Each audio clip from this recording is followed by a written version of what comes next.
최근에 중국은 한국을 향해 협박에 가까운 발언을 계속 쏟아내고 있습니다. 중국은 왜 유독 한국을 만만히 보고 사사건건 복수를 하는 것일까? 중국인들이 보복에 유난히 집착하는 데에는 여러가지 이유가 있지만 역시 체면을 중시하는 기질을 가장 먼저 꼽을 수 있습니다. 무시당했다는 것에 대한 참기 어려운 중국인의 분노가 복수로 연결됩니다. 중국은 철저한 복수가 완전히 문화로 정착되어 있습니다. 이러한 복수의 문화는 무엇보다 일상 언어에서 확실하게 볼 수 있습니다. 원수를 갚아 한을 씻는다. 군자의 복수는 10년을 기다려 해도 늦지 않다. 이렇게 중국 보복 문화를 보여주는 말은 헤아리기 어려울 정도로 많습니다. 중국인들의 보복은 자신이 당한 것보다 훨씬 더 잔인하게 보복하는 특징이 있습니다. 중국인들은 흔히 이빨로 이빨을 돌려준다는 말을 잘 쓰는데 철두철미한 보복 정신을 담고 있습니다. 중국은 항상 표면적으로 이웃과 선하게 지내고 동반자로 지낸다는 점을 강조합니다. 하지만 중화 사상이 몸에 밴 중국은 우리나라를 협상의 대상으로 보지 않습니다. 협상은 지위가 대등할 때 이뤄지는 것인데 중국의 지위가 우월하다고 보는 중화 사상의 인식 속에서 주변국과의 협상이란 필요 없다고 생각합니다. 중화 사상 속에서 우리나라는 협상 대상이 아닌 관리 대상일 뿐이기 때문에 그저 한국은 누르면 된다, 한국은 누르면 항복하게 되어 있다 라고 생각합니다. 최근에 논란이 되고 있는 중국 대사는 중국이 대한민국을 대하는 태도가 얼마나 오만한지를 보여주었습니다. 중국의 패배에 배팅하다가 나중에 후회한다. 중국 시장에 순응하여 시기적절하게 중국에 투자를 한다면 중국 경제 성장의 보너스를 누릴 수 있을 것으로 믿는다. 중국몽이란 위대한 꿈을 한결같이 이루려는 확고한 의지도 모르며 그저 탁상공론만 할 수 있다. 싱하이밍의 이런 행동은 조선 말기 청나라 위안스카이가 이무군란의 수계로 흥선대원군을 청나라로 압송하고 감금한 뒤 갑신정변을 진압하면서 조선 총독 역할을 수행하며 조선 내정에 간섭한 것에 비교되기도 했습니다. 이때 위안스카이는 조선 조정의 주조한 화폐에 대조선이란 호칭에까지 시비 걸며 대자를 없앨 것을 요구할 정도였습니다. 중국 외교부 공무원 출신이었던 싱하이밍은 1988년 북한 대사관에 파견된 후 한국에서는 4차례, 북한에서 2차례 근무하는 등 남북한 공관을 넘나들며 한국어도 자연스럽게 사용하게 되었습니다. 게다가 북한에서 대학을 나왔기 때문에 한중수교 당시에도 주한중국 대사관에 부임하기도 했습니다. 하지만 이렇게 가지게 된 한국어 실력은 한국과 중국 관계의 우호증진을 위해 사용되기보다는 중국의 일방적 입장을 막말 수준으로 쏟아내는 데 활용합니다. 이번에 논란이 크게 일어났지만 사실 싱하이밍이 했던 협박에 가까운 행동은 그동안 자주 있었습니다. 2010년에 한국 통일부 장관이 천안함 피격 사건에 대해 말하자 당시에 과장급에 불과한 싱하이밍이 한국말로 녹음도 하고 촬영도 하느냐, 너무한 거 아니냐 라고 목소리를 높였습니다. 이것은 대사도 아닌 과장급 외교관이 주재국 장관의 발언에 일부러 딴지를 걸었던 것입니다. 최근에는 몽골 대사를 하다가 원래 그만두는 것이었는데 미중 관계가 악화되자 한국을 잘한다는 이유로 운 좋게 한국 대사를 하게 되었습니다. 그렇게 2020년 문재인 대통령에게 아그레망을 받고 대사 업무를 시작합니다.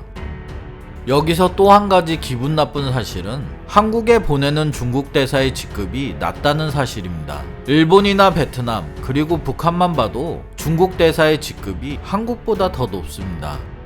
싱하이밍이 주한 중국 대사로 부임한 후에는 더욱더 거칠어진 말을 쏟아냈는데 코로나로 인해 중국 입국 금지 여론이 커지자 입국 금지에 대놓고 불만을 표시했습니다. 이런 문제 앞에서 사실 운명 공동체라고 볼 수 있다. 서로 이해하고 역지사지해서 했으면 한다. 더욱 어이없는 건 중국 외교를 설명하면서 했던 말입니다. 친구는 좋은 술로 대접하되 늑대는 총으로 쏴야 한다. 이것은 한국에 대한 중국의 전랑 외교 기조를 대놓고 드러낸 것이었습니다.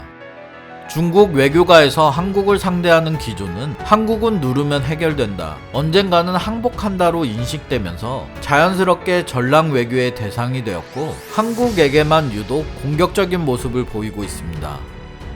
예전 중국 외교 기준은 덩샤오핑의 도광양해, 논란을 회피하고 협력적인 언행을 사용하는 것이었지만 최근에는 만만한 상대에게 전랑 외교라고 불리는 공격적인 외교 스타일로 바뀌고 있습니다.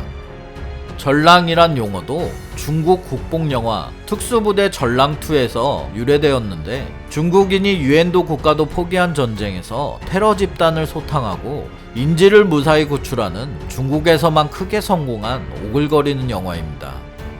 이런 외교하면 먼저 떠오르는 인물이 우리나라 대통령의 팔을 툭툭 치고 장관과의 약속에 늦어도 사과하지 않던 당시 중국 권력 서열 25위 왕이입니다. CNN 기자가 전랑 외교로 과격한 언사와 살기 등등한 태도가 중국의 새로운 외교 전략이라고 세계에 알리는 것이냐, 국제사회의 배척이 두렵지 않은가 라고 물어보자 중국은 한 번도 다른 나라를 먼저 괴롭힌 적이 없고 중삼모략에는 반드시 강하게 반격해 국가의 명예와 민족의 존엄을 지킬 것이라고 말했습니다. 왕이는 한국을 방문해 세계에 미국만 있는 것이 아니다 라고 발언해서 외교적으로 논란이 되었습니다. 하지만 지금은 이때 왕이가 순해 보일 정도로 노골적이고 더욱 거침없는 말을 한국에 막 던지고 있습니다. 영국 대사는 요새 중국에 전랑이 많다고들 하는데 이 세상에 늑대가 있기 때문이다. 늑대 전사가 없으면 이 세상의 늑대들은 누가 맞서 싸우겠는가. 이처럼 늑대는 중국에 우호적이지 않은 나라를 의미합니다. 싱하이밍은 한국과 중국의 협력을 강화하기 위한 외교 사절임에도 불구하고 대만 문제를 꺼내며 한국이 옳고 그름을 분명히 가리고 본질을 분명히 알며 간섭을 배제하길 바란다 라고 말했습니다.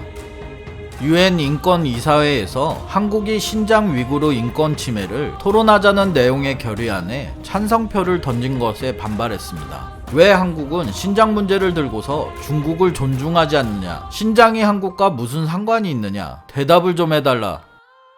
부임한 지 4개월밖에 지나지 않았지만 싱하이밍은 언론 인터뷰를 통해서 문재인 대통령에게 홍콩 국가보안법을 공식 지지할 것을 요구하면서 사실상 중국 편을 들으라고 압력을 행사하기도 합니다.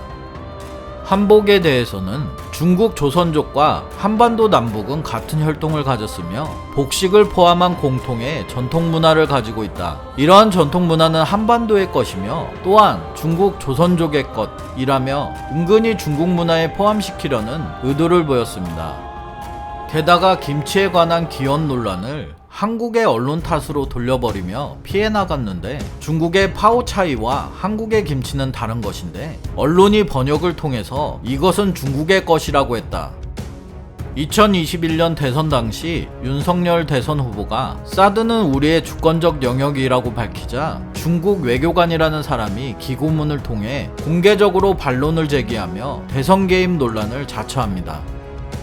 툭하면 내정 간섭하지 말라면서 정작 중국은 대사가 직접 남의 나라 대선 후보의 발언에도 반응을 보일 정도로 내정 간섭을 하고 있습니다. 그런데 싱하이밍은 왜 이렇게 필사적으로 움직이는 걸까? 물론 싱하이밍이 한국 대사 자리를 더 오래 지키거나 중국으로 돌아가 좋은 자리를 차지하기 위해 의도적으로 중국 지도부에게 아첨하는 메시지입니다. 하지만 그 뒤에는 좀 더 재미있는 이야기가 있는데 싱하이밍은 전국 대표 대회에서 제로 코로나 정책을 채택하자 제로 코로나 정책은 문제가 많다며 친하게 지낸 총영사에게 시진핑의 정책에 불만을 표현한 것이 최근에 드러났습니다.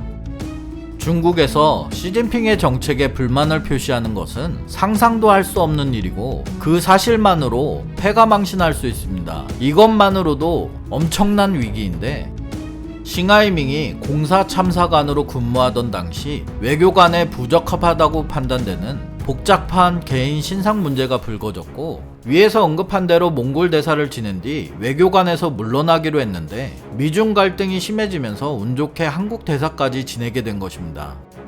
최근 언론에 따르면 중국에 진출한 한국 기업이 울릉도에서 운영 중인 최고급 숙박시설에 무료로 투숙했던 점이나 외교관은 개인적인 영리를 위한 상업적 활동을 할 수 없음에도 공간원 숙소 부지 주차장 전용 및 탈세 등 부정부패의 향기를 진하게 품고 있습니다.